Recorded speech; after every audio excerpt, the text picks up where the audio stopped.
ਅੱਜ ਦੀ ਵਿਚਾਰ ਅਸੀਂ ਆਰੰਭ ਕਰਦੇ ਹਾਂ। ਸੁਖਮਨੀ ਸਾਹਿਬ ਦੀ ਬਾਣੀ ਦੀ ਵਿਚਾਰ ਅਸੀਂ ਜੋ ਲਗਾਤਾਰ ਕਰ ਹੀ ਰਹੇ ਹਾਂ। ਇਹਦੇ ਵਿੱਚ 6 ਪੌੜੀਆਂ 6 ਅਸ਼ਟਪਦੀਆਂ ਦੀ ਵਿਚਾਰ ਅਸੀਂ ਕਰ ਚੁੱਕੇ ਹਾਂ, ਔਰ 6ਵੀਂ ਅਸ਼ਟਪਦੀ ਦਾ ਜਿਹੜਾ 8ਵਾਂ ਪਦਾ ਜੋ ਆਖਰੀ ਔਰ 8ਵਾਂ ਪਦਾ ਜਿਹੜਾ ਹੈ ਉਹਦੀ ਵਿਚਾਰ ਅਸੀਂ ਅੱਜ ਕਰਾਂਗੇ। ਸੋ ਪਹਿਲੇ ਉਹਨੂੰ ਅਸੀਂ ਇੱਕ ਵਾਰੀ ਪੜ੍ਹ ਲੈਂਦੇ ਹਾਂ। ਸੋ 8ਵਾਂ ਪਦਾ ਹੈ, ਆਪ ਜਪਾਏ ਜਪੈ ਸੋ ਨਾਉ, ਆਪ ਗਵਾਏ ਸੋ ਹਰ ਗੁਣ ਗਾਓ, ਪ੍ਰਭ ਕਿਰਪਾ ਤੇ ਹੋਏ ਪ੍ਰਗਾਸ, ਪ੍ਰਭੂ ਦਇਆ ਤੇ ਕਮਲ ਵਿਗਾਸ, ਪ੍ਰਭ ਸੋ ਪ੍ਰਸੰਨ ਬਸੈ ਮਨ ਸੋਏ, ਪ੍ਰਭ ਦਇਆ ਤੇ ਮਤ ਉੱਤਮ ਹੋਏ, ਸਰਬ ਨਿਧਾਨ ਪ੍ਰਭ ਤੇਰੀ ਮਇਆ, ਆਪਨੂੰ ਕਛੂ ਨ ਕਿਨਹੂ ਲਿਆ, ਜਿਤ ਜਿਤ ਲਾਵੋ ਤਿਤ ਲਗੈ ਹਰ ਨਾਥ, ਨਾਨਕ ਇਨਕੈ कछु न हाथ।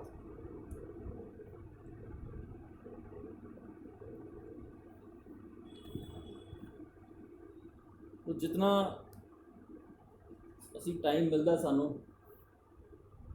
बड़ी साड़ी स्पीड चाहे स्लो है, लेकिन कोशिश साड़ी आई है कि सुखमनी साहब को जोड़ा है वो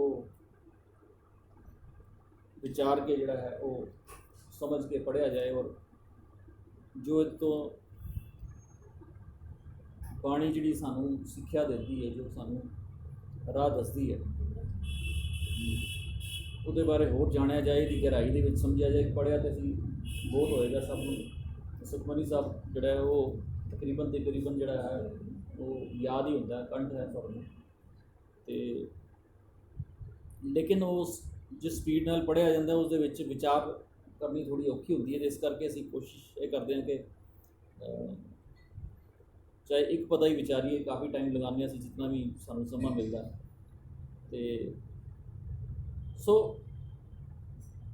ਗੁਰਬਾਣੀ ਦੀ ਜਿਹੜੀ ਸਮਝਣ ਦੀ ਟੈਕਨੀਕ ਹੈ ਉਹਦੀ ਅਸੀਂ ਗੱਲ ਕਰੀਏ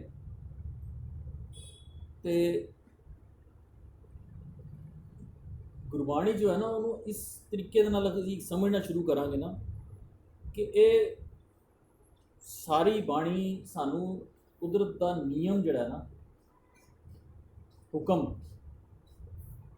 ਹੁਕਮ ਤੇ ਆਧਾਰਿਤ ਹੈ। ਹੁਕਮ ਨੂੰ ਬੁੱਝਣਾ, ਹੁਕਮ ਨੂੰ ਸਮਝਣਾ, ਹੁਕਮ ਤੇ ਚੱਲਣਾ ਇਸ ਤੇ ਆਧਾਰਿਤ ਹੈ। ਤੇ ਸਾਨੂੰ ਬਾਣੀ ਸਮਝਣੀ ਸੌਖਣੀ ਹੋ ਜਾਂਦੀ ਹੈ, ਅਪਲਾਈ ਕਰਨੀ ਸਾਨੂੰ ਸੌਖੀ ਹੋ ਜਾਂਦੀ। ਅਸੀਂ ਜਪ ਬਾਣੀ ਜਿਹੜੀ ਹੈ, ਜਪਜੀ ਸਾਹਿਬ ਜਿਹਨੂੰ ਅਸੀਂ ਕਹਿੰਦੇ ਹਾਂ, ਉਹਨੂੰ ਵੀ ਇਸੇ ਗੱਲ ਨੂੰ ਆਧਾਰ ਬਣਾ ਕੇ ਸਮਝਣ ਦੀ ਜੋ ਹੈ ਕੋਸ਼ਿਸ਼ ਕਰ ਰਹੇ ਹਾਂ।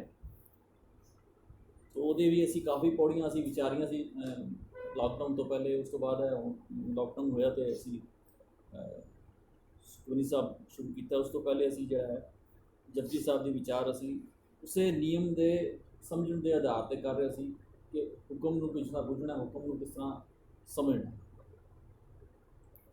ਸੋ ਪੂਰੀ ਬਾਣੀ ਜਦੋਂ ਅਸੀਂ ਦੇਖਦੇ ਹਾਂ ਨਾ ਕਿ ਉਹਦੇ ਵਿੱਚ ਨਿਯਮ ਜਿਹੜਾ ਲਾਜ਼ ਆਫ ਨੇਚਰ ਜਿਹਨੂੰ ਅਸੀਂ ਕਹਿੰਦੇ ਹਾਂ, ਉਹਨੂੰ ਕਈ ਰੂਪਾਂ ਦੇ ਵਿੱਚ ਆਇਆ, ਜਿਹਨੂੰ ਅਸੀਂ ਕਹਿੰਦੇ ਹਾਂ ਹੁਕਮ, ਭੈ, ਭਾਓ, ਕਿਤੇ ਉਹਨੂੰ ਲਿਖਿਆ ਨਿਆਓ, ਕਿਤੇ ਉੱਥੇ ਲਿਖਿਆ ਨਾਓ, ਜੇਤਾ ਕੀਤਾ ਤੇਤਾ ਨਾਓ, ਕਿਤੇ ਆਇਆ ਨਾਮ, ਇੱਕੋ ਨਾਮ ਹੁਕਮ ਹੈ, ਕਿਸੇ ਜਗ੍ਹਾ ਆਇਆ ਭਾਣਾ, ਕਿਤੇ ਆ ਗਿਆ ਭਾਵੈ, ਕਿਤੇ ਆਇਆ ਭਾਵਨ, ਕਈ ਜਗ੍ਹਾ 'ਤੇ ਲਿਖਿਆ ਤੇਰਾ ਕੀਆ। ਇਸੇ ਤਰ੍ਹਾਂ ਨਾ ਕਈ ਰੂਪਾਂ ਦੇ ਵਿੱਚ ਜਿਹੜਾ ਹੈ ਉਸ ਨਿਯਮ ਨੂੰ ਵਿਆਖਿਆਨ ਕੀਤਾ ਹੈ।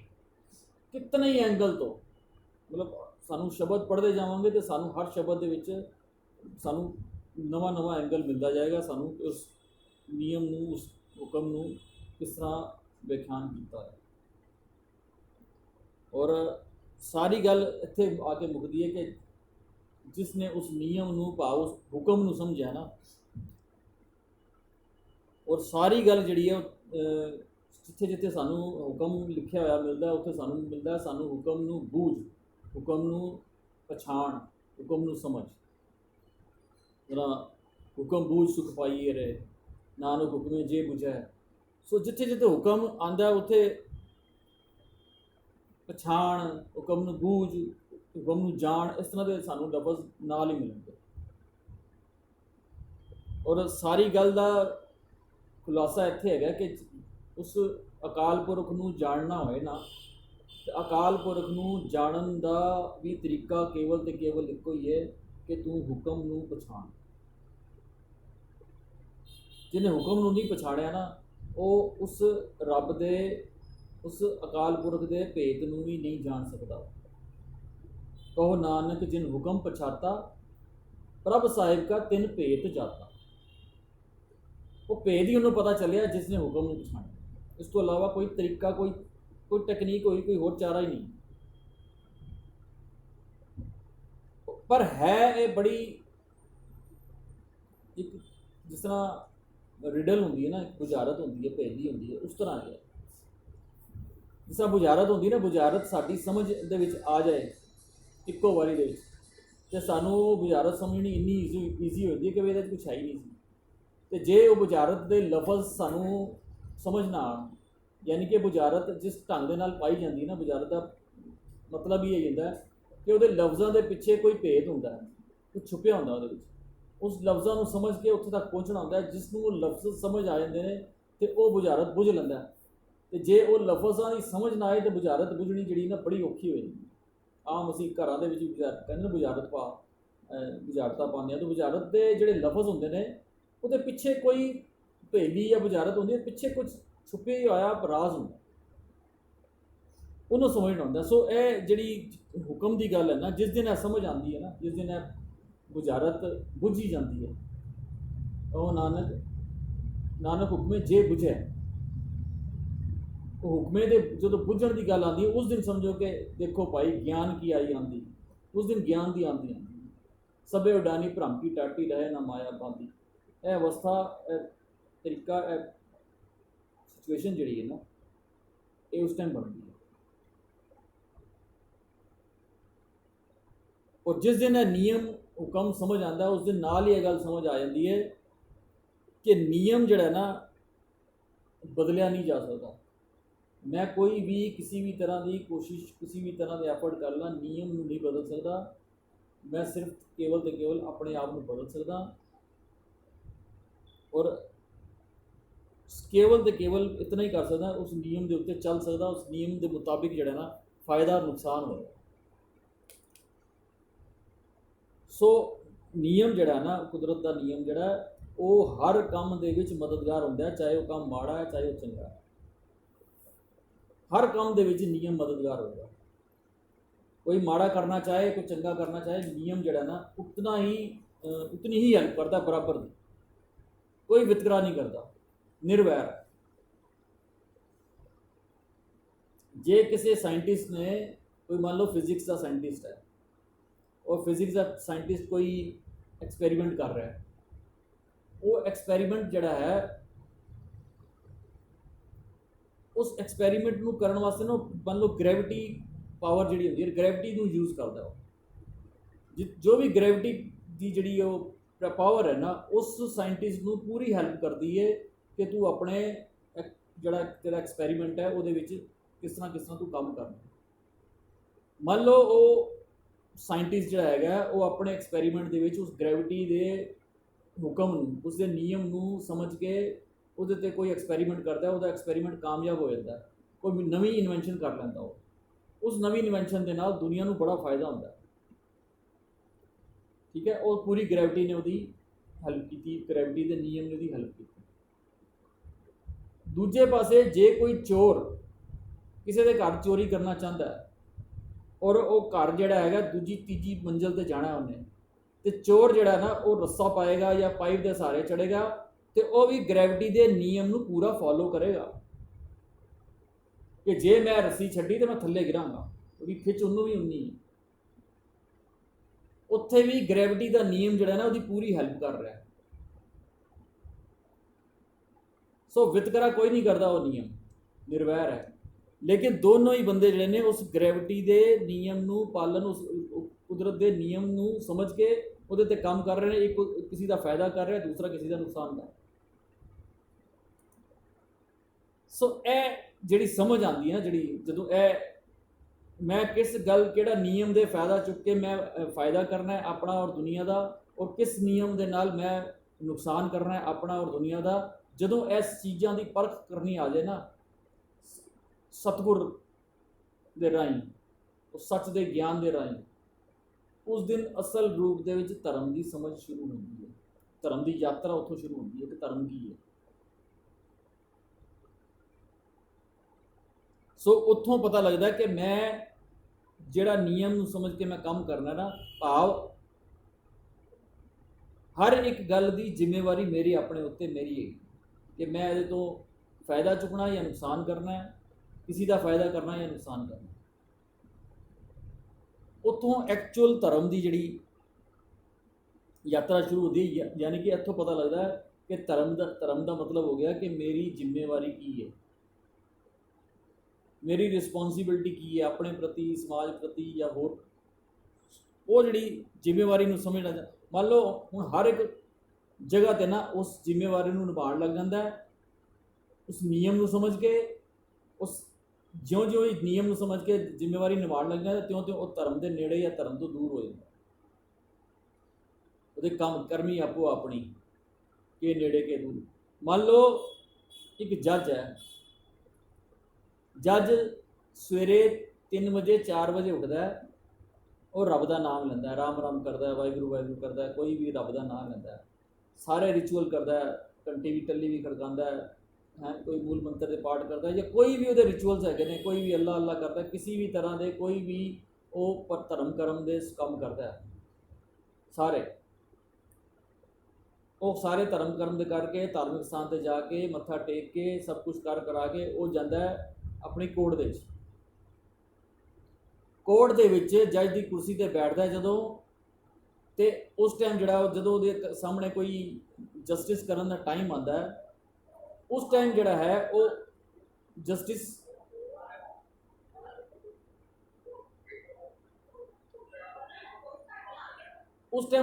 ਨਹੀਂ ਕਰਦਾ, ਭਾਵ ਰਿਸ਼ਵਤ ਲੈ ਲੈਂਦਾ ਜਾਂ ਕੋਈ ਹੋਰ ਇਹੋ ਜਿਹੇ ਕੰਮ ਕਰ ਦਿੰਦਾ, ਕ੍ਰਿਮੀਨਲਸ ਨਾਲ ਮਿਲ ਜਾਂਦਾ।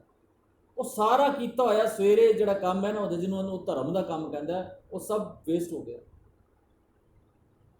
ਦੂਜੇ ਪਾਸੇ ਜੇ ਦੂਜਾ ਇੱਕ ਹੋਰ ਬੰਦਾ ਹੈ, ਉਹ ਵੀ ਜੱਜ ਹੈ, ਉਹ ਕੋਈ ਸਵੇਰੇ ਕੁਝ ਨਹੀਂ ਕਰਦਾ ਇਹੋ ਜਿਹਾ ਕੰਮ, ਲੇਕਿਨ ਜਦੋਂ ਉਹ ਜੱਜ ਦੀ ਕੁਰਸੀ 'ਤੇ ਬੈਠਦਾ ਹੈ, ਉਹ ਨਿਆਂ ਕਰਦਾ ਹੈ, ਉਹ ਜਸਟਿਸ ਕਰਦਾ ਹੈ, ਕੋਈ ਵੀ ਕਿਸੇ ਤਰ੍ਹਾਂ ਦੀ ਰਿਸ਼ਵਤ ਜਾਂ ਕੋਈ ਇਹੋ ਜਿਹਾ ਕੰਮ ਨਹੀਂ ਕਰਦਾ। ਹੁਣ ਦੋਨਾਂ ਦੇ ਵਿੱਚੋਂ ਐਕਚੁਅਲ ਧਰਮੀ ਕਿਹਨੂੰ ਕਹੋਗੇ? ਸੋ ਸਾਰੀ ਗੱਲ ਦਾ ਨਿਚੋੜ ਇਹ ਹੁੰਦਾ ਹੈ ਕਿ ਜਿਹੜਾ ਕੰਮ, ਜਿਸ ਦਾ ਜੋ ਰਿਸਪੌਂਸਿਬਿਲਟੀ ਜਾਂ ਜ਼ਿੰਮੇਵਾਰੀ ਜਾਂ ਉਸ ਦੇ ਕਰਮ ਹੈ ਨਾ, ਉਸ ਨੂੰ ਕਿਸ ਤਰ੍ਹਾਂ ਨਿਭਾ ਰਿਹਾ, ਉਹਦੇ ਉੱਤੇ ਸਾਰੀ ਉਹਦੀ ਧਰਮ ਜਿਹੜੀ ਦੀ ਯਾਤਰਾ ਟਿੱਕੀ ਹੋਈ ਹੈ। ਬਾਕੀ ਜਿਹੜੀਆਂ ਚੀਜ਼ਾਂ ਹੈਗੀਆਂ, ਚਾਹੇ ਗੁਰਬਾਣੀ ਪੜ੍ਹਨੀ ਹੈ ਜਾਂ ਹੋਰ ਕਰਨਾ, ਉਹ ਉਹਦੇ ਵਿੱਚ ਸਹਾਇਕ ਹੋ ਸਕਦੀਆਂ, ਲੇਕਿਨ ਉਹ ਕਰ ਲੈਣਾ ਸਿਰਫ ਧਰਮ ਨਹੀਂ ਹੈ। ਇਸੇ ਕਰਕੇ ਜਦੋਂ ਅੱਜ ਤੇ ਵਕਤ ਬਦਲ ਗਿਆ, ਲੇਕਿਨ ਕਿਸੇ ਵਕਤ ਜਿਹੜਾ ਸੀ ਗੁਰਦੁਆਰੇ ਦਾ ਲਫ਼ਜ਼ ਬਾਅਦ ਦੇ ਵਿੱਚ ਆਇਆ, ਇਹਨੂੰ ਕਿਹਾ ਜਾਂਦਾ ਸੀ ਧਰਮਸਾਲ। ਪੁਰਾਣੇ ਇਤਿਹਾਸ ਦੇ ਵਿੱਚ ਹੀ ਅਸੀਂ ਦੇਖਾਂਗੇ ਨਾ, ਇਹਨੂੰ ਧਰਮਸਾਲ ਕਿਹਾ ਜਾਂਦਾ ਸੀ, ਜਿੱਥੇ ਧਰਮ ਦਾ ਮਸਾਲ ਦਾ ਮਤਲਬ ਹੁੰਦਾ ਸੀ ਧਰਮ ਪੜ੍ਹਾਉਣ ਦੀ ਸ਼ਾਲਾ। ਧਰਮ ਜਿੱਥੇ ਧਰਮ ਪੜ੍ਹਾਇਆ ਜਾਂਦਾ, ਉੱਥੇ ਧਰਮ ਮਤਲਬ ਹੁੰਦਾ ਸੀ ਕਿ ਗੁਰਬਾਣੀ ਸਿਖਾਈ ਜਾਂਦੀ ਸੀ, ਜ਼ਿੰਮੇਵਾਰੀਆਂ ਸਿਖਾਈਆਂ ਜਾਂਦੀਆਂ ਸੀ ਕਿ ਤੁਸੀਂ ਕਿਸ ਦੁਨੀਆ ਦੇ ਵਿੱਚ ਕਿਸ ਤਰ੍ਹਾਂ ਵਿਚਰਨਾ ਹੈ, ਕੀ ਕੰਮ ਕਰਨੇ ਨੇ।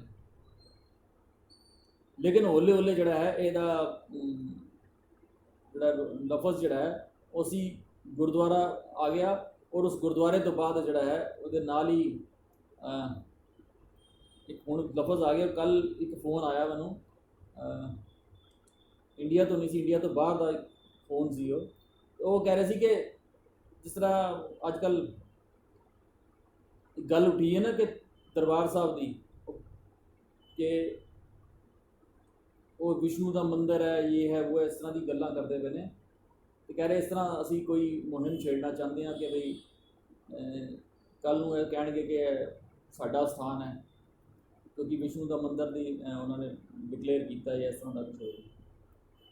ਤੇ ਉਹਨਾਂ ਨਾਲ ਵੀ ਗੱਲ ਇਹੀ ਹੋਈ ਕਿ ਵੀ ਜਦ ਅਸੀਂ ਗੁਰਦੁਆਰੇ ਉੱਥੇ ਨਾਮ ਲਿਖ ਦਿੱਤਾ ਹੋਇਆ ਹੈ ਗੋਲਡਨ ਟੈਂਪਲ, ਉਹ ਟੈਂਪਲ ਦਾ ਲਫ਼ਜ਼ ਜਿਹੜਾ ਹੈਗਾ ਡਿਕਸ਼ਨਰੀ 'ਚ ਦੇਖ ਲਓ, ਡਿਕਸ਼ਨਰੀ ਦੇ ਵਿੱਚ ਟੈਂਪਲ ਦਾ ਮਤਲਬ ਤਾਂ ਮੰਦਰ ਹੀ ਨਿਕਲਦਾ। ਨਾ ਸਿਰਫ ਗੋਲਡਨ ਟੈਂਪਲ, ਤੁਸੀਂ ਕਿਉਂਕਿ ਉਹ ਬਾਹਰੋਂ ਦੀ ਅਬਰੋਡ ਤੋਂ ਆਇਆ ਸੀ, ਫੋਨ ਇੰਡੀਆ ਦਾ ਨਹੀਂ ਸੀ ਹੈਗਾ ਜੀ। ਇਸ ਕਰਕੇ ਮੈਂ ਕਿਹਾ ਤੁਹਾਡੇ ਉੱਥੇ ਅਗਰ ਖਾਸ ਤੌਰ ਤੇ ਇੰਗਲਿਸ਼ ਕੰਟਰੀ ਦੇ ਵਿੱਚ ਜਾਂ ਯੂਰਪ ਦੇ ਵਿੱਚ ਸਾਈਡ ਤੇ ਦੇਖੋਗੇ, ਉੱਥੇ ਗੁਰਦੁਆਰੇ ਦੇ ਬਾਹਰ ਲਿਖਿਆ ਹੁੰਦਾ ਹੈ ਸਿੱਖ ਟੈਂਪਲ। ਹੁਣ ਉਹਦੇ ਵਿੱਚ ਕੁਝ ਵੀ ਅਗਰ ਸਿੱਖ ਟੈਂਪਲ ਦਾ ਤੁਸੀਂ ਨਾਮ ਦਿਓਗੇ ਤੇ ਫਿਰ ਇਹ ਪ੍ਰੋਬਲਮਸ ਤੇ ਆਣ ਸਕਦੀ। ਹਾਲਾਂਕਿ ਮੰਨ ਲਓ ਚਰਚ, ਉੱਥੇ ਚਰਚ ਵੀ ਹੋਣਗੀਆਂ ਬਾਹਰ, ਬਹੁਤ ਸਾਰੀ ਕੰਟਰੀਆਂ ਦੇ ਵਿੱਚ ਚਰਚ ਹੈਗੀਆਂ। ਹੁਣ ਚਰਚ ਦੇ ਵਿੱਚ ਕਿਤੇ ਇਹ ਨਹੀਂ ਲਿਖਿਆ ਹੁੰਦਾ ਕ੍ਰਿਸਚੀਅਨ ਟੈਂਪਲ, ਚਰਚ ਨੂੰ ਚਰਚ ਹੀ ਲਿਖਿਆ ਹੈ। ਤੇ ਗੁਰਦੁਆਰੇ ਦੇ ਵਿੱਚ ਬਾਹਰ ਕਦੋਂ ਤੋਂ ਅਸੀਂ ਸ਼ੁਰੂ ਕਰ ਦਿੱਤਾ ਹੈ ਸਿੱਖ ਟੈਂਪਲ। ਜਦ ਤੱਕ ਸਿੱਖ ਟੈਂਪਲ ਤੁਸੀਂ ਲਿਖੋਗੇ ਔਰ ਜਦ ਤੱਕ ਉਹ ਚੀਜ਼ ਨਹੀਂ ਹਟੇਗੀ ਤੇ ਇਹ ਪ੍ਰੋਬਲਮ ਤੇ ਅੱਗੇ ਵਧੇਗੀ। ਸੋ ਆਉਣ ਵਾਲੇ ਟਾਈਮ ਤੋਂ ਸਾਨੂੰ ਸੁਚੇਤ ਹੋ ਕੇ ਸਾਨੂੰ ਕਰਨਾ ਚਾਹੀਦਾ ਹੈ ਕਿ ਇਹਦੀ ਬਜਾਏ ਅਸੀਂ ਸਿੰਘ ਸਭਾ ਲਿਖੀਏ ਜਾਂ ਕੋਈ ਹੋਰ ਦੇ ਅੱਛਾ ਵਰਡ ਦਈਏ। ਤੇ ਸਾਡੇ ਕੋਲ ਤੇ ਬੜਾ ਵਧੀਆ ਵਰਡ ਧਰਮਸਾਲ ਦਾ ਹੈਗਾ ਹੀ ਸੀ, ਤੇ ਧਰਮਸਾਲ ਬੜਾ ਅੱਛਾ ਲਫ਼ਜ਼ ਹੈਗਾ ਸੀ। ਅਸੀਂ ਉਹਨੂੰ ਛੱਡ ਕੇ ਗੁਰਦੁਆਰਾ, ਔਰ ਗੁਰਦੁਆਰੇ ਤੋਂ ਬਾਅਦ ਅਸੀਂ ਟੈਂਪਲ ਅਸੀਂ ਲਫ਼ਜ਼ ਬਣਾ ਦਿੱਤਾ। ਔਰ ਡਿਕਸ਼ਨਰੀ ਦੇ ਵਿੱਚ ਵੀ ਸਾਨੂੰ ਮਿਲਦਾ, ਗੂਗਲ ਕਿਤੇ ਵੀ ਸਭ ਜਗ੍ਹਾ ਦੇਖ ਲਓ। ਹੁਣ ਇੱਕ ਜਗ੍ਹਾ ਅਸੀਂ ਗੱਲ ਕਰਾਂਗੇ ਤੇ ਇਹ ਸਾਰੀ ਦੁਨੀਆ ਦੇ ਵਿੱਚ ਆਈ ਚੱਲ ਰਿਹਾ। ਤੁਸੀਂ ਟਾਈਪ ਕਰਕੇ ਦੇਖ ਲਓ, ਸਰਚ ਕਰੋ ਸਿੱਖ ਟੈਂਪਲ, ਤੇ ਸਿੱਖ ਟੈਂਪਲ ਤੁਹਾਨੂੰ ਉਹੀ ਦਿਖਾਉਣਾ। ਔਰ ਟੈਂਪਲ ਦਾ ਮਤਲਬ ਡਿਕਸ਼ਨਰੀ ਦੇਖ ਲਓ। ਹੁਣ ਸਾਨੂੰ ਡਿਕਸ਼ਨਰੀ ਵੀ ਚੇਂਜ ਕਰਾਉਣਾ ਪਏਗਾ, ਗੁਰਦੁਆਰੇ ਦੇ ਵਿੱਚ ਵੀ ਚੇਂਜ ਕਰਾਂਗੇ। ਸਭ ਤੋਂ ਪਹਿਲੇ ਤਾਂ ਅਸੀਂ ਆਪਣੇ ਘਰ ਦਾ ਤਾਂ ਚੇਂਜ ਕਰੀਏ ਨਾ, ਬਾਕੀ ਜਗ੍ਹਾ ਤੋਂ ਬਾਅਦ ਚਾਹੀਦੀ ਗੂਗਲ ਦੇ ਵਿੱਚ ਜਾਂ ਹੋਰ ਕਿਤੇ। ਸੋ ਇਹ ਗੱਲਾਂ ਜਿਹੜੀਆਂ ਨਾ ਬਹੁਤ ਛੋਟੀਆਂ, ਲੇਕਿਨ ਅੱਗੇ ਜਾ ਕੇ ਬੜਾ ਵੱਡਾ ਇਹਦਾ ਜਿਹੜਾ ਰਿਜ਼ਲਟ ਨਿਕਲਦੇ ਨੇ। ਸੋ ਗੱਲ ਆਏਗੀ ਕਿ ਜਿੰਨਾ ਅਸੀਂ ਧਰਮ ਦੀ ਗੱਲ ਕਰ ਰਹੇ ਸੀ ਕਿ ਧਰਮ ਹੈ ਐਕਚੁਅਲ ਸਹੀ ਰਸਤੇ ਤੇ ਤੁਰਨਾ, ਆਪਣੇ ਫਰਜ਼ ਨੂੰ ਸਮਝਦੇ ਹੋਏ ਸਹੀ ਰਸਤੇ ਤੇ ਤੁਰਨਾ, ਜਿਹੜਾ ਨਾ ਐਕਚੁਅਲ ਧਰਮ ਦੇ ਜਿਹਨੂੰ ਕਹਿੰਦੇ ਨੇ ਮੰਨੇ ਮੱਗ ਨਾ ਚੱਲੇ ਪੰਥ, ਮੰਨੇ ਧਰਮ ਸੇ ਤੀਸਨ ਬੰਦ। ਜਿਹੜਾ ਉਸ ਪੱਗ ਤੇ ਨਹੀਂ ਚੱਲਦਾ ਨਾ, ਐਕਚੁਅਲ ਧਰਮ ਦੇ ਨਾਲ ਸੰਬੰਧ ਉਦੋਂ ਬਣਦਾ ਹੈ, ਮੰਨੇ ਧਰਮ ਸੇ ਤੀ ਸੰਬੰਧ। ਸੋ ਸਾਰੇ ਅਸੀਂ ਗੁਰਬਾਣੀ ਦੇ ਵਿੱਚੋਂ ਕਿਤਨੀ ਐਗਜ਼ਾਮਪਲ ਲੈ ਲਈਏ। ਜਦੋਂ ਅਸੀਂ ਸੁਖਮਨੀ ਸਾਹਿਬ ਦੇ ਵਿੱਚੋਂ ਵੀ ਅਸੀਂ ਪੜ੍ਹਦੇ ਹਾਂ ਕਿ ਸਰਬ ਧਰਮ ਹੈ ਸ੍ਰੇਸ਼ਟ ਧਰਮ, ਹਰ ਕੋ ਨਾਮ ਜਪ ਨਿਰਮਲ ਕਰਮ, ਜਾਂ ਅੱਗੇ ਜਾ ਕੇ ਅਸੀਂ ਪੜ੍ਹਦੇ ਹਾਂ ਕਿ ਕਰਮ ਕਰਤ ਹੋਵੇ ਨਹਿ ਕਰਮ, ਇਸ ਵੈਸਨੋਂ ਕਾ ਨਿਰਮਲ ਧਰਮ। ਸੋ ਇਹ ਕਰਮਾਂ ਦੀ ਸਾਰੀ ਗੱਲ ਜਿਹੜੀ ਹੈ ਨਾ ਉਹ ਸਾਨੂੰ ਦੱਸੀ ਗਈ ਹੈ। ਵੈਸੇ ਇੱਕ ਸ਼ਬਦ ਹੈ ਮਹਿਲਾ ਤੀਜਾ ਦਾ, ਉਹਦੇ 'ਚ ਹੈਗਾ ਇਸ ਯੁੱਗ ਮੈਂ ਧਰਮ ਪੜੋ ਤੁਮ ਪਾਈ। 230 ਨੰਬਰ ਅੰਕ ਤੇ ਇਹ ਸ਼ਬਦ ਹੈ, ਇਸ ਯੁੱਗ ਮੈਂ ਧਰਮ ਪੜੋ ਤੁਮ ਪਾਈ। ਉਹਦਾ ਉਹ ਸ਼ਬਦ ਪੂਰਾ ਕਾਫੀ ਲੰਬਾ ਸ਼ਬਦ ਹੈ, ਕਦੀ ਡਿਸਕਸ ਕਰਾਂਗੇ। ਲੇਕਿਨ ਕਹਿਣ ਦਾ ਭਾਵ ਹੈ ਕਿ ਜਦ ਤੱਕ ਅਸੀਂ ਉਸ ਧਰਮ ਨੂੰ ਨਹੀਂ ਸਮਝਦੇ ਨਾ, ਤਦ ਤੱਕ ਅਸੀਂ ਜਿਹੜਾ ਹੈ ਉਹ ਕਰਮਾਂ ਦੀ ਗੱਲ ਨੂੰ ਨਹੀਂ ਸਮਝਾਂਗੇ, ਤਦ ਤੱਕ ਜਿਹੜਾ ਹੈਗਾ ਇਹ ਸਾਨੂੰ ਜਿਹੜਾ ਸਮਝ ਨਹੀਂ ਆਏਗਾ। ਇੱਕ ਜਗ੍ਹਾ ਅਸੀਂ ਚਲੋ ਅਸੀਂ ਅੱਗੇ ਗੱਲ ਕਰਦੇ ਹਾਂ ਜਿਸ ਅੱਜ ਦੀ ਜਿਹੜਾ ਪਦੇ ਤੇ ਆਵਾਂਗੇ, ਕਿਉਂਕਿ ਮੈਂ ਇਸ ਭੂਮਿਕਾ ਇਸ ਕਰਕੇ ਬਣ ਰਿਹਾ ਕਿਉਂਕਿ ਇਹ ਸਾਰੀ ਗੱਲ ਜਿਹੜੀ ਨਾ ਅੱਗੇ ਸਾਡੇ ਕੰਮ ਆਏਗੀ। ਸੋ ਹਰ ਇੱਕ ਗੱਲ ਦੀ ਜਿਹੜੀ ਜ਼ਿੰਮੇਵਾਰ ਜਦੋਂ ਬਣ ਜਾਂਦਾ ਨਾ ਇਨਸਾਨ, ਭਾਵ ਕੋਈ ਵੀ ਕੰਮ ਹੈਗਾ ਉਸ ਕੰਮ ਦਾ ਕਰਨ ਦਾ ਜ਼ਿੰਮੇਵਾਰੀ, ਭਾਵ ਉਹਦੀ ਰਿਸਪੌਂਸਿਬਿਲਿਟੀ ਮੇਰੀ ਹੈਗੀ, ਉਹ ਚੰਗਾ ਹੈ ਜਾਂ ਮਾੜਾ। ਜਦ ਤੱਕ ਉਸ ਪਾਸੇ ਨਹੀਂ ਆਉਂਦਾ ਨਾ, ਤਦ ਤੱਕ ਧਰਮ ਨੂੰ ਪਾਸੇ ਸਮਝੋ ਪੈਰ ਵੀ ਨਹੀਂ ਰੱਖਦਾ। ਜਦੋਂ ਇਸ ਪਾਸੇ ਆਉਂਦਾ ਹੈ ਤੇ ਫਿਰ ਇਹਨੂੰ ਪਤਾ ਲੱਗਦਾ ਕਿ ਜਿਤਨੇ ਵੀ ਮੇਰੇ ਕੋਈ ਕੰਮ ਗਲਤ ਵੀ ਹੋਇਆ ਨਾ, ਕਿਤੇ ਕਾਮਯਾਬੀ ਨਹੀਂ ਮਿਲੀ, ਫੇਲੀਅਰਸ ਹੋਇਆ, ਉਸ ਫੇਲੀਅਰ ਦੇ ਵਾਸਤੇ ਵੀ ਰੱਬ ਨੂੰ ਦੋਸ਼ ਨਹੀਂ ਦਿੰਦਾ ਕਿ ਰੱਬ ਨੇ ਪਤਾ ਨਹੀਂ ਮੇਰੇ ਨਾਲ ਕੀ ਕਰ ਦਿੱਤਾ। ਉਸ ਫੇਲੀਅਰਸ ਦੇ ਵੀ ਦੋਸ਼ ਦੇ ਵਾਸਤੇ ਵੀ ਉਹ ਆਪਣੇ ਆਪ ਦੀ ਜ਼ਿੰਮੇਵਾਰੀ ਆਪ ਲੈਂਦਾ, ਆਪਣੇ ਦੇਖਦਾ ਕਿ ਮੈਂ ਕਿਤੇ ਕਿਤੇ ਗਲਤ ਕੀਤਾ। ਗੁਰੂ ਸਾਹਿਬ ਦਾ ਅਸੀਂ ਪੜ੍ਹਦੇ ਨਾ, ਤਪ ਤਪ ਲੋਏ ਲਏ ਹਾਥ ਮਰੋੜੋਂ, ਬਾਵਲ ਹੋਈ ਸੋਸ਼ੋ ਲੋਰੋਂ, ਤੈਸੇ ਮਨ में किया रोष, मुझ अवगुण सह नाही दोष। ਫਿਰ ਉਹ ਦੇਖਦਾ ਕਿ ਕੋਈ ਵੀ ਕਿਤੇ ਗਲਤ ਹੋਇਆ ਤੇ ਮੇਰਾ ਕੀ ਦੋਸ਼ ਹੈਗਾ, ਮੈਂ ਕਿੱਥੇ ਗਲਤ ਸੀ, ਮੈਂ ਕੀ ਗਲਤ, ਰੱਬ ਨੂੰ ਦੋਸ਼ ਨਹੀਂ ਦਿੰਦਾ। ਸੋ ਜਦੋਂ ਉਹ ਆਪ ਉਸ ਰਿਸਪੌਂਸਿਬਿਲਟੀ ਲੈਣੀ ਸ਼ੁਰੂ ਕਰ ਦਿੰਦਾ ਨਾ ਆਪਣੇ ਸਾਰੇ ਕੀਤੇ ਹੋਏ ਕੰਮਾਂ ਦੀ, ਫਿਰ ਉਹਨੂੰ ਇਹ ਵੀ ਲੱਗਦਾ ਕਿ ਜੋ ਵੀ ਕਰਨਾ ਨਾ ਉਹ ਮੈਂ ਹੀ ਕਰਨਾ, ਭਾਵੇਂ ਦੁਨਿਆਵੀ ਚੀਜ਼ਾਂ ਹੈ ਤੇ ਭਾਵੇਂ ਉਸ ਅਕਾਲ ਪੁਰਖ ਨੂੰ ਪਾਉਣ ਦੀ ਹੈ ਤੇ ਭਾਵੇਂ ਦੁਨਿਆਵੀ ਚੀਜ਼ਾਂ ਪਾਉਣ ਦੀ ਹੈ, ਭਾਵੇਂ ਬਿਜ਼ਨਸ ਦੀ ਹੈ ਤੇ ਭਾਵੇਂ ਉਸ ਅਕਾਲ ਪੁਰਖ ਰੱਬ ਦੀ ਹੈ, ਸੱਚ ਦੀ ਹੈ। ਹਰ ਇੱਕ ਦੀ ਜ਼ਿੰਮੇਵਾਰੀ ਉਹਦੀ ਆਪਣੀ ਬਣਦੀ ਹੈ, ਕਿਉਂਕਿ ਜਦੋਂ ਅਸੀਂ ਪੜ੍ਹਦੇ ਹਾਂ ਗੁਰਮੁਖ ਲਾਦਾ ਮਨਮੁਖ ਵਿਛੋੜਿਆ, ਸੌਰੀ ਗੁਰਮੁਖ ਲਾਦਾ ਮਨਮੁਖ ਗਵਾਇਆ, ਤੁਧ ਆਪ ਵਿਛੋੜਿਆ ਆਪ ਮਿਲਾਇਆ। ਹੁਣ ਤੁਧ ਦੇ ਲਫ਼ਜ਼ ਜਿਹੜੇ ਨਾ ਅਰਥ ਅਸੀਂ ਕਰ ਦਿੰਦੇ ਹਾਂ ਕਿ ਉਸ ਰੱਬ ਨੇ ਤੈਨੂੰ ਆਪ ਹੀ ਵਿਛੋੜਿਆ ਆਪ ਹੀ ਮਿਲਾਇਆ, ਲੇਕਿਨ ਜਦੋਂ ਅਸੀਂ ਪਹਿਲੀ ਪੰਕਤੀ ਪੜ੍ਹਦੇ ਹਾਂ, ਜਦੋਂ ਹੁਣ ਅਸੀਂ ਗੱਲ ਕਰ ਰਹੇ ਸੀ ਕਾਵਿ ਰਚਨਾ ਦੀ, ਜਦ ਪਹਿਲੀ ਲਾਈਨ ਦੇ ਵਿੱਚ ਗੁਰਮੁਖ ਔਰ ਮਨਮੁਖ ਦੀ ਗੱਲ ਕੀਤੀ ਹੈ ਤੇ ਅਗਲੀ ਲਾਈਨ ਦੇ ਵਿੱਚ ਆਪ ਉਹ ਗੁਰਮੁਖ ਔਰ ਮਨਮੁਖ ਆਪ ਹੀ ਹੈ। ਗੁਰਮੁਖ ਲਾਦਾ ਮਨਮੁਖ ਗਵਾਇਆ, ਤੁਧ ਆਪ ਵਿਛੋੜਿਆ ਆਪ ਮਿਲਾਇਆ। ਉਹ ਤੁਧ ਜਿਹੜਾ ਨਾ ਉਹ ਤੂੰ ਆਪ ਹੀ ਉਸ ਤੋਂ ਵਿਛੜਿਆ ਹੈ ਤੇ ਆਪ ਹੀ ਤੂੰ ਮਿਲੇਗਾ, ਤੇਰੇ ਆਪਣੇ ਐਫਰਟਸ ਕੀ ਹੈਗੇ। ਸੋ ਅਸੀਂ ਉੱਥੇ ਆਈਏ ਕਿ ਹੁਣ ਗੱਲ ਆਉਂਦੀ ਹੈ ਕਿ ਆਪਣੇ ਆਪ ਦੇ ਉੱਤੇ, ਆਪਣੇ ਆਪ ਤੇ ਜਦੋਂ ਗੱਲ ਆਉਂਦੀ ਨਾ, ਜੋ ਅਸੀਂ ਪਿੱਛੇ ਵੀ ਅਸੀਂ ਪਿਛਲੇ ਪੌੜੀ ਐਸੇ ਪਦਿਆਂ ਦੇ ਵਿੱਚ ਅਸੀਂ ਸੁਖਮਨੀ ਸਾਹਿਬ ਦੇ ਵਿੱਚ ਅਸੀਂ ਪੜ੍ਹ ਕੇ ਆਏ ਹੋਏ ਹਾਂ, ਕਰੋ ਬੇਨਤੀ ਪਾਰ ਬ੍ਰਹਮ ਸਭ ਜਾਣੈ, ਆਪਣਾ ਕੀਆ ਆਪੇ ਮਾਨੈ। ਆਪਣਾ ਕੀ ਆਪੇ ਮਾਨੇ ਤੇ ਭਾਵ ਆਪਣਾ ਕੀਤਾ ਹੋਇਆ ਤੂੰ ਆਪ ਹੀ ਮਾਣਦਾ ਹੈ। ਆਪੇ ਆਪ ਕਰਤ ਨਿਬੇਰਾ, ਕਿਸੇ ਦੂਰ ਜਨਾਵਤ ਕਿਸੇ ਬੁਝਾਵਤ ਨੇਰਾ।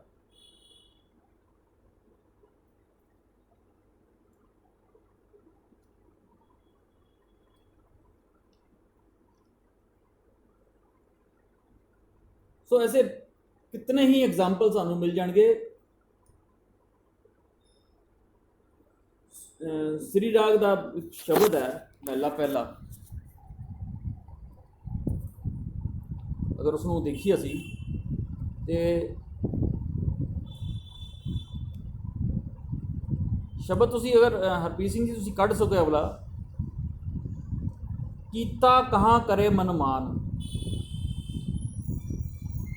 अगर तुसी इन्हों शब्द नूं कढ़ सकते हो तुसी अगर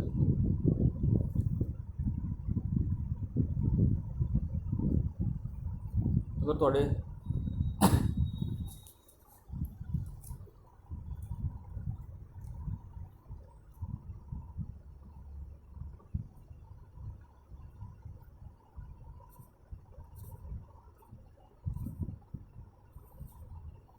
अगर तुहाडे सामने होए हाँ जी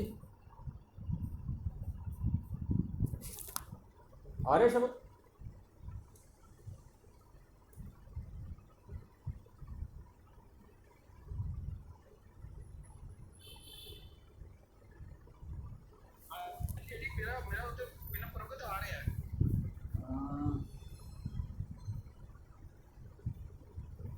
मैं कर दिता।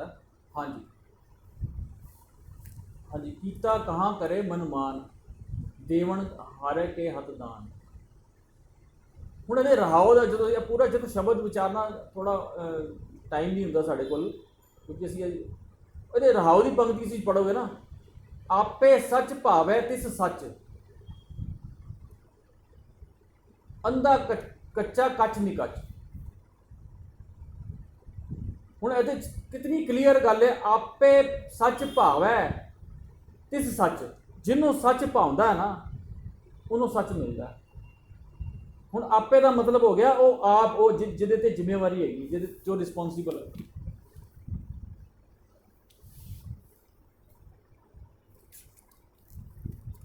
ਸੋ ਐਸੇ ਸਾਨੂੰ ਕਿਤਨੇ ਹੀ ਸ਼ਬਦ ਮਿਲ ਜਾਣਗੇ ਅਗਰ ਅਸੀਂ ਇਹਦੇ ਵਿੱਚ ਅਸੀਂ ਲੱਭਣਾ ਸ਼ੁਰੂ ਕਰੀਏ ਨਾ। ਆਪਣਾ ਆਪ ਤੂੰ ਆਪ ਪਛਾਣੈ, ਹੋ ਬਲਿਹਾਰੀ ਸੰਤਨ ਤੇਰੇ, ਤਿਨ ਕਾਮ ਲੋਭ ਕਾਮ ਕ੍ਰੋਧ ਲੋਭ ਪੀਠਾ ਜੀਓ। ਹੁਣ ਦੇਖੋ, ਆਪਣਾ ਆਪ ਤੂੰ ਆਪ ਪਛਾਣੈ, ਤੂੰ ਆਪਣੇ ਆਪ ਨੂੰ ਆਪ ਹੀ ਪਛਾਣਨਾ। ਹੋ ਬਲਿਹਾਰੀ ਸੰਤਨ ਤੇਰੇ, ਜਿਨ ਕਾਮ ਕ੍ਰੋਧ ਲੋਭ ਪੀਠਾ। ਪੀਠਾ ਦਾ ਮਤਲਬ ਹੁੰਦਾ ਹੈ ਜਿਸਨੇ ਪੀਸ ਦਿੱਤਾ ਹੋਇਆ ਨਾ, ਬਿਲਕੁਲ ਪੀਠਾ ਦਾ ਮਤਲਬ ਹੁੰਦਾ ਬਿਲਕੁਲ ਪੀ ਕੇ ਰੱਖ ਦੇਣਾ। ਹੁਣ ਇਹਦੇ ਤੇ ਉਸ ਹਰ ਇੱਕ ਇਨਸਾਨ ਨੂੰ ਆਪ ਰਿਸਪੌਂਸੀਬਲ ਬਣਾਇਆ ਹੋਇਆ।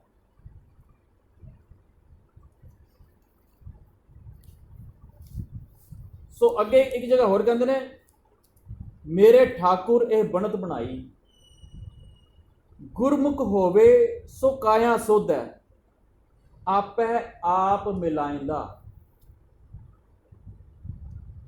ਮੇਰੇ ਠਾकुर ਇਹ ਬਣਤ ਬਣਾਈ भी ਜਿਹੜਾ है ना, ਹੁਣ ਦੇਖੋ ਬਣਤ ਬਣਾਈ ਦਾ मतलब ही हुक्म आंदा है, हुक्म का ही दूसरा रूप है। मैं ਤੁਹਾਨੂੰ ਪਹਿਲੇ ਗੱਲ ਕੀਤੀ ਨਾ ਕਿ ਕਿਤਨੇ ਹੀ ਐਂਗਲ ਤੋਂ ਹਰ ਸ਼ਬਦ ਦੇ ਵਿੱਚ ਸਾਨੂੰ ਇੱਕ ਨਵੇਂ ਢੰਗ ਦੇ ਨਾਲ ਉਸ ਹੁਕਮ ਦਾ, ਉਸ ਨਿਯਮ ਦੇ ਸਾਨੂੰ ਜਿਹੜਾ ਹੈ ਉਹ ਤਰੀਕਾ ਮਿਲੇਗਾ ਸਮਝਾਉਣ ਦਾ। ਹੁਣ ਇੱਥੇ ਬਣਤ ਲਿਖ ਦਿੱਤਾ,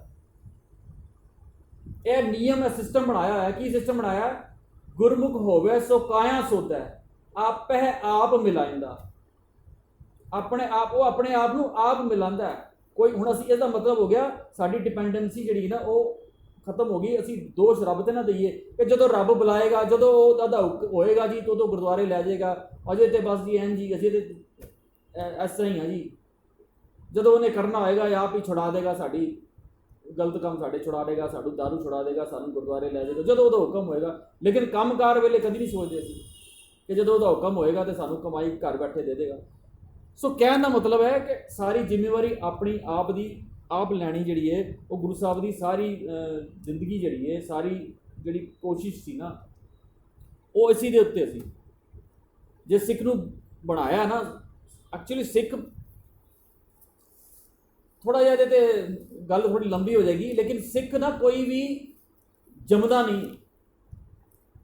ਕੋਈ ਕਹੇ ਨਾ ਮੈਂ ਸਿੱਖ ਦੇ ਘਰ ਜੰਮਿਆ, ਸਿੱਖ ਦੇ ਘਰ ਜੰਮ ਕੇ ਕੋਈ ਸਿੱਖ ਨਹੀਂ ਖਵਾ ਸਕਦਾ।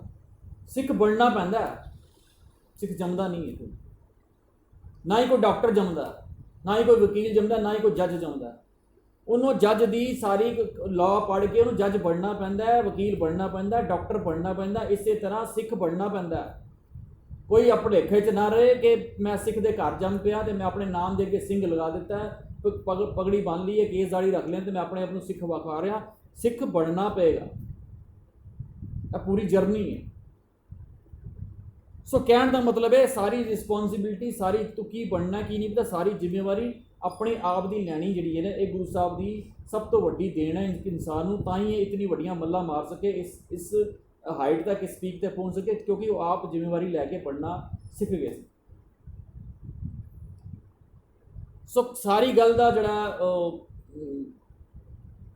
ਪਹੁੰਚਣ ਦਾ ਸਾਡਾ ਜਿਹੜਾ ਮਕਸਦ ਸੀ ਨਾ ਉਹ ਐ ਸੀ ਕਿ ਜਦੋਂ ਅਸੀਂ ਅੱਜ ਪਤਾ ਪੜਾਂਗੇ ਨਾ, ਆਪ ਜਪਾਏ ਜਪੇ ਸੋ ਨਾਉ। ਹੁਣ ਇੱਥੇ ਆਪ ਦਾ ਮਤਲਬ ਮੈਂ ਆਪ, ਮੇਰਾ ਆਪਣਾ ਆਪ ਹੈ, ਨਾ ਕਿ ਕੋਈ ਮੈਨੂੰ ਆ ਕੇ ਨਾਮ ਜਪਾਏਗਾ। ਕਿਉਂਕਿ ਗੱਲ ਜਿੱਥੇ ਪਿਛਲੇ ਹਫਤੇ ਜਾਂ ਪਿਛਲੇ ਕਲਾਸ ਵਿੱਚ ਅਸੀਂ ਪਿਛਲੇ ਪਦੇ ਤੇ ਖਤਮ ਹੋਈ ਸੀ ਨਾ, ਉੱਥੇ ਸੀ ਨਾਨਕ ਜਾਪ ਜਪੈ ਜਪ ਸੋਏ।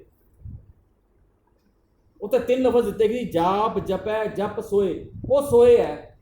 ਹੁਣ ਇਸ ਇਹੀ ਸੋਏ ਦੀ ਗੱਲ ਅੱਗੇ ਚੱਲੀਏ, ਆਪ ਜਪਾਏ ਜਪੇ ਸੋ ਨਾਮ, ਆਪ ਗਵਾਏ। ਗਵਾਏ ਮਤਲਬ ਆਪ ਜਿਹੜਾ ਆਪਣੇ ਆਪ ਨੂੰ ਗਵਾਉਂਦਾ ਹੈ, ਜਿਹੜਾ ਆਪ ਉਸ ਤੁਰਦਾ ਹੈ। ਸੋ ਹਰ ਗੁਣ ਗਾਓ, ਕੋਈ ਤੈਨੂੰ ਨਹੀਂ ਆ ਕੇ ਗਵਾਏਗਾ ਕੋਈ, ਕਿਉਂਕਿ ਰੱਬ ਜਿਹੜਾ ਨਾ, ਰੱਬ ਕੋਈ ਇਸ ਤਰ੍ਹਾਂ ਦਾ ਉਹ ਨਿਰਵੈਰ ਹੈ। ਉਹ ਇਹ ਨਹੀਂ ਕਿ ਕਿਸੇ ਨੂੰ ਕਰਵਾ ਦੇਗਾ, ਕਿਸੇ ਨੂੰ ਨਹੀਂ ਕਰਵਾਏਗਾ।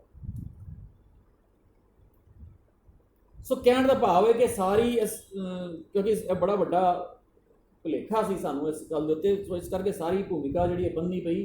ਕਿੰਨਾ ਉਹਦੇ ਵਿੱਚ ਮੈਨੂੰ ਕਾਮਯਾਬੀ ਮਿਲੀ ਜਾਂ ਕਿੱਥੇ ਤੱਕ ਪਹੁੰਚ ਪਾਇਆ ਮੈਨੂੰ ਨਹੀਂ ਪਤਾ, ਕੋਈ ਸਵਾਲ ਜਵਾਬ ਵੀ ਅਸੀਂ ਬਾਅਦ ਦੇ ਵਿੱਚ ਲੈ ਸਕਦੇ ਹਾਂ। ਲੇਕਿਨ ਇਸ ਗੱਲ ਨੂੰ ਅਸੀਂ ਬੜੀ ਗੋ ਕਰਕੇ ਸਮਝ ਲਈਏ, ਕਿਉਂਕਿ ਥੋੜ੍ਹਾ ਟਫ ਹੋ ਜਾਂਦਾ ਕਈ ਵਾਰੀ, ਜੋ ਸਾਡੇ ਜ਼ਹਿਨ ਦੇ ਵਿੱਚ ਜਾਂ ਪਿੱਛੋਂ ਅਸੀਂ ਕਈ ਸਾਲਾਂ ਤੋਂ ਸੁਣਦੇ ਪੜ੍ਹਦੇ ਆ ਰਹੇ ਹੁੰਦਾ, ਅਤੇ ਕਈ ਵਾਰੀ ਉਹ ਡਿਲੀਟ ਕਰਕੇ ਉਹਨੂੰ ਹਟਾ ਕੇ ਨਵੀਂ ਚੀਜ਼ ਸੁਣਨੀ, ਕਈ ਵਾਰੀ ਉਹ ਡਾਈਜੈਸਟ ਕਰਨੀ ਥੋੜ੍ਹੀ ਔਖੀ ਹੋ ਜਾਂਦੀ ਹੈ। ਸੋ ਇਹ ਆਪੇ ਦਾ ਮਤਲਬ ਆਪ ਹੈ। ਜਿਸ ਦਿਨ ਅਸੀਂ ਆਪ ਨੂੰ ਆਪ ਸਮਝਣ ਲੱਗ ਜਾਈਏ ਨਾ, ਤੇ ਸਾਡੀ ਜ਼ਿੰਦਗੀ ਦੇ ਬੜੇ ਸਾਰੇ ਕੰਮ ਜਿਹੜੇ ਨੇ ਸੌਖੇ ਹੋ ਜਾਣਗੇ ਕਿ ਅਸੀਂ ਕੀ ਕਰ ਸਕਦੇ ਹਾਂ, ਕੀ ਪੋਸੀਬਿਲਿਟੀਜ਼ ਨੇ ਸਾਡੀ ਜ਼ਿੰਦਗੀ ਦੇ ਵਿੱਚ ਕਰਨ ਦੀਆਂ, ਉਹ ਅਸੀਂ ਆਪ ਲੱਭਾਂਗੇ। ਕਈ ਵਾਰ ਅਸੀਂ ਢਾਟੇਰੀ ਹੋ ਜਾਂਦੇ ਨੇ, ਸਭ ਛੁੱਟ ਕੇ ਦੇਣੇ ਕਿ ਚਲੋ ਜੀ ਜੋ ਰੱਬ ਕਰਾਏਗਾ, ਜੋ ਨਹੀਂ। ਰੱਬ ਨੇ ਇੱਕ ਨਿਯਮ ਸਿਸਟਮ ਬਣਾ ਦਿੱਤਾ ਹੈ, ਉਹ ਸਿਸਟਮ ਤੇਰੇ ਸਾਹਮਣੇ ਸਾਰਾ ਮੌਜੂਦ ਹੈ। ਤੂੰ ਇਹ ਦੇਖ ਕੇ ਤੂੰ ਉਸ ਨਿਯਮ ਨੂੰ ਕਿਸ ਤਰ੍ਹਾਂ ਫੋਲੋ ਕਰਕੇ ਕਿੱਥੇ ਪਹੁੰਚਣਾ। ਸੋ ਇਹ ਜ਼ਿੰਮੇਵਾਰੀ ਸਾਡੀ ਆਪਣੇ ਆਪ ਦੀ ਬਣਦੀ ਹੈ।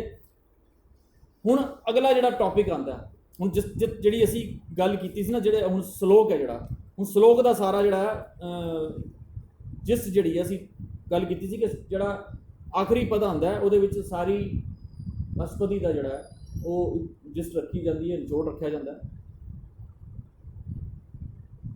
ਉਹ ਸ਼ਲੋਕ ਸੀ, ਕਾਮ ਕ੍ਰੋਧ ਅਰ ਲੋਭ ਮੋਹ ਬਿਨਸ ਜਾਏ ਅਹਮੇਵ, ਨਾਨਕ ਪ੍ਰਭ ਸਰਨਾਗਤੀ ਕਰ ਪ੍ਰਸਾਦ ਗੁਰਦੇਵ। ਹੁਣ ਉਹ ਕਰ ਪ੍ਰਸਾਦ ਦੀ ਜਿਹੜੀ ਗੱਲ ਸੀ, ਉੱਥੇ ਪ੍ਰਸਾਦ ਸੀ, ਪ੍ਰਸਾਦ ਦਾ ਅਸੀਂ ਮਤਲਬ ਸਮਝਿਆ ਸੀ ਕਿਰਪਾ, ਗ੍ਰੇਸ, ਕਿਸ ਤਰ੍ਹਾਂ ਉਹ ਸਾਡੇ ਤੇ ਮਿਹਰ ਕਰਦਾ, ਜਾਂ ਕਿਤਨੇ ਹੀ ਲਫ਼ਜ਼ ਇਹਦੇ ਮਿਲਦੇ ਨੇ।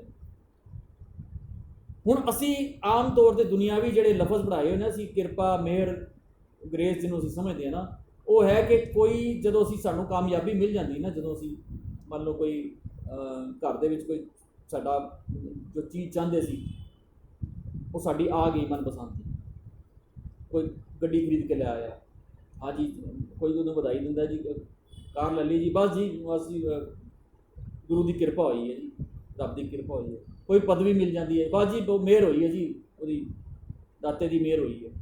ਸੋ ਇਸ ਤਰ੍ਹਾਂ ਦੇ ਲਫ਼ਜ਼ ਸਾਡੇ ਬਣੇ ਹੋਏ ਨੇ ਕਿ ਅਸੀਂ ਕਿਸੇ ਵੀ ਦੁਨਿਆਵੀ ਚੀਜ਼ ਦੀ ਪ੍ਰਾਪਤੀ ਨੂੰ ਉਹਦੀ ਮਿਹਰ, ਉਹਦੀ ਕਿਰਪਾ, ਉਹਦੀ ਗ੍ਰੇਸ, ਉਹਦੀ ਕਮਲ, ਦਇਆ, ਇਹ ਸਾਰੀ ਚੀਜ਼ਾਂ ਅਸੀਂ ਮੰਨਦੇ ਹਾਂ, ਉਹਦੇ ਪ੍ਰਸਾਦ ਮੰਨਦੇ ਹਾਂ।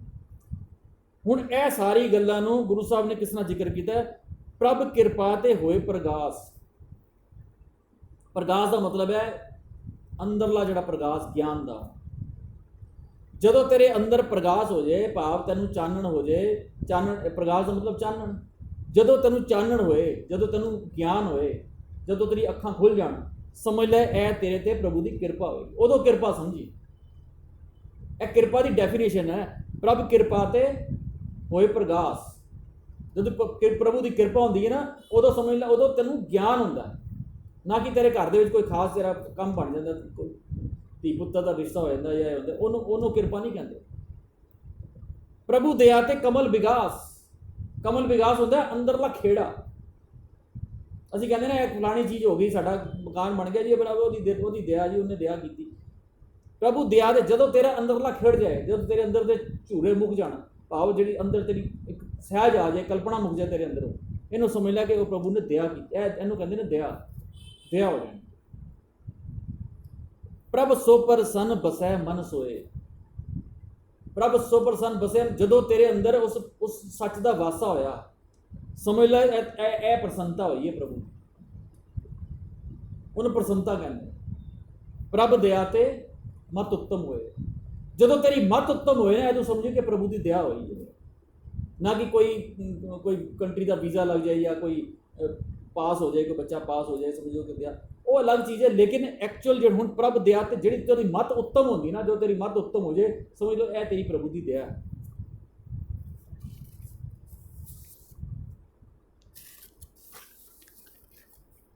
ਸਰਬ ਨਿਧਾਨ ਪ੍ਰਭ ਤੇਰੀ ਮਾਇਆ। ਮਾਇਆ ਦਾ ਭਾਵ ਵੀ ਜਿਹੜੀ ਉਹ ਕਿਰਪਾ ਹੁੰਦੀ, ਮਾਇਆ ਨੂੰ ਵੀ ਕਿਰਪਾ ਹੀ ਕਹਿੰਦੇ। ਪ੍ਰਸਾਦ, ਕਿਰਪਾ, ਗ੍ਰੇਸ, ਪ੍ਰਸੰਨਤਾ, ਇਹਨੂੰ ਵੀ ਮਾਇਆ ਕਹਿੰਦੇ। ਸਰਬ ਨਿਧਾਨ ਭਾਵ ਸਾਰੇ ਨਿਧਾਨ, ਸਾਰੇ ਖਜ਼ਾਨੇ, ਸਾਰੇ ਗੁਣ ਜਦੋਂ ਤੇਰੇ ਕੋਲ ਆੜਨਾ, ਜਦੋਂ ਗੁਣਾਂ ਨੂੰ ਧਾਰਨ ਕਰਨਾ ਸ਼ੁਰੂ ਕਰੇ, ਉਦੋਂ ਸਮਿਲਤ ਉਹ ਮਾਇਆ ਹੋਈ। ਆਪਹੁ ਕਛੂ ਨ ਕਿਨਹੂ ਲਿਆ। ਆਪਹੁ ਕਛੂ ਨ ਕਿਨਹੂ ਲਿਆ ਭਾਵ ਕੇਵਲ ਤੇ ਕੇਵਲ ਇਹ ਆਪਣੇ ਆਪ ਨਹੀਂ, ਉਸ ਨਿਯਮ ਦੇ ਉੱਤੇ ਤੁਰ ਕੇ। ਕਿਸੇ ਇਹ ਨਾ ਸਮਝੀ ਕਿ ਨਿਯਮ ਤੋਂ ਪੁੱਠਾ, ਨਿਯਮ ਤੋਂ ਉਲਟ ਚੱਲ ਕੇ ਕਵੀ ਦੀਆਂ ਚੀਜ਼ਾਂ ਦੀ ਪ੍ਰਾਪਤੀ ਹੋ ਜਾਏ। ਜਿਤ ਜਿਤ ਲਾਵੋ ਤਿਤ ਲਗੇ ਹਰ ਨਾਥ, ਨਾਨਕ ਇਨਕੇ ਕਛੂ ਨ ਹਾਥ। ਜਿਤ ਜਿਤ ਲਾਵੋ ਤਿਤ ਲਗੇ ਹਰ, ਜਿਤ ਜਿਤ ਲਾਵੋ ਦਾ ਭਾਵ ਜਿੱਥੇ ਜਿੱਥੇ ਉਹਦਾ ਨਿਯਮ ਵਰਤ ਰਿਹਾ, ਜਿਸ ਢੰਗ ਦੇ ਨਾਲ ਉਹ ਨਿਯਮ ਵਰਤ ਰਿਹਾ ਨਾ, ਤਿਤ ਲਗੇ ਹਰ ਰਾਤ, ਉਸੀ ਤਰ੍ਹਾਂ ਦੇ ਐਕਟ ਕੀਤਾ। ਨਾਨਕ ਇਨਕੇ ਕਛੂ ਨਾਥ, ਇਸ ਨਿਯਮ ਨੂੰ ਬਦਲਣ ਦਾ, ਪਲਟਣ ਦਾ, ਇਸ ਤੋਂ ਉਲਟ ਚੱਲ ਕੇ ਕੁਝ ਪ੍ਰਾਪਤੀ ਕਰਨ ਦਾ ਕੋਈ ਵੀ ਸਾਧਨ ਨਹੀਂ, ਕੋਈ ਵੀ ਪ੍ਰਾਪਤੀ ਨਹੀਂ ਕੀਤੀ ਜਾ ਸਕਦੀ। ਸੋ ਸਾਰੀ ਇਸ ਪਦੇ ਦੇ ਵਿੱਚ ਜਿਹੜੀ ਗੱਲ ਹੈ ਨਾ, ਉਹ ਹੈ ਆਪਣੀ ਜ਼ਿੰਮੇਵਾਰੀ ਲੈਣ ਦੀ, ਆਪਣੇ ਆਪ ਨੂੰ ਸਮਝਣ ਦੀ, ਆਪਣੇ ਆਪ ਦੀ ਰਿਸਪੌਂਸਿਬਿਲਿਟੀ ਲੈਣ ਦੀ ਔਰ ਆਪ ਕਰਨ ਦੀ। ਸੋ ਅੱਜ ਦਾ ਪਤਾ ਜਿਹੜਾ ਇਹ ਅਸੀਂ ਇੱਥੇ ਤੱਕ ਵਿਚਾਰਿਆ, ਬਹੁਤ ਸਾਰੇ ਹੋ ਸਕਦਾ ਸਵਾਲ ਦੇ ਆਨਸਰ ਮਿਲੇ ਹੋਣ ਔਰ ਕਈ ਨਵੇਂ ਸਵਾਲ ਵੀ ਉੱਠੇ ਹੋਣਗੇ। ਸੋ ਇਹ ਕੋਈ ਮਾੜੀ ਗੱਲ ਨਹੀਂ ਹੈ, ਨਵੇਂ ਸਵਾਲ ਆਣੇ ਜਾਂ ਪੁਰਾਣੇ ਸਵਾਲਾਂ ਦਾ ਜਵਾਬ ਮਿਲੇ। ਤੇ ਸੋ ਕੱਲ ਪੂਰੀ ਪਤੇ ਦੇ ਨਿਚੋੜ ਜਿਹੜਾ ਇਹੀ ਹੈ ਕਿ ਆਪਣੇ ਆਪ ਦੀ ਆਪ ਜ਼ਿੰਮੇਵਾਰੀ ਲੈਣੀ ਔਰ ਆਪਣੀ ਜਦੋਂ ਜ਼ਿੰਮੇਵਾਰੀ ਲੈ ਕੇ ਉਸ ਢੰਗ ਦੇ ਨਾਲ ਨਿਯਮ ਦੇ ਉੱਤੇ ਚੱਲਣਾ ਸ਼ੁਰੂ ਕਰਦਾ ਤਾਂ ਸਮਝੋ ਕਿ ਐਕਚੁਅਲ ਧਰਮ ਦੇ ਉੱਤੇ ਚੱਲਣਾ ਸ਼ੁਰੂ ਕੀਤਾ, ਧਰਮ ਦੀ ਸਮਝ ਪੈਣੀ ਸ਼ੁਰੂ ਹੋਈ। ਔਰ ਜਦੋਂ ਉਸ ਨਿਯਮ ਨੂੰ ਸਮਝਦਾ ਹੈ ਫਿਰ ਉਹਨੂੰ ਆਪਣੇ ਗਲਤ ਔਰ ਸਹੀ ਕੰਮਾਂ ਦੀ ਜਿਹੜਾ ਰਿਜ਼ਲਟ ਜੋ ਵੀ ਮਿਲਿਆ ਉਹਨੂੰ ਸਮਝ ਆਉਣੀ ਸ਼ੁਰੂ ਹੁੰਦੀ ਕਿ ਕਿੱਥੇ ਕਿੱਥੇ ਮੈਂ ਉਹਨੂੰ ਠੀਕ ਕਰ ਸਕਦਾ। ਸੋ ਇਹ ਸਾਡੇ ਅੱਜ 6ਵੇਂ ਅਸ਼ਟਪਦੀ ਜਿਹੜੀ ਸਮਾਪਤੀ ਹੈ। ਇਸ ਤੋਂ ਅੱਗੇ ਫਿਰ ਅਸੀਂ ਅਗਲੀ ਕਲਾਸਾਂ ਦੇ ਵਿੱਚ ਅੱਗੇ ਪਰਿਆਂ ਦਾ ਜਿਹੜੀ ਅਗਲੀ ਅਸ਼ਟਪਦੀ ਦੀ ਗੱਲ ਕਰਾਂਗੇ। ਭੁੱਲਾ ਚੁੱਕਾ ਦੀ ਕੀਮਾ। ਵਾਹਿਗੁਰੂ ਜੀ ਕਾ ਖਾਲਸਾ, ਵਾਹਿਗੁਰੂ ਜੀ ਕੀ ਫਤਿਹ।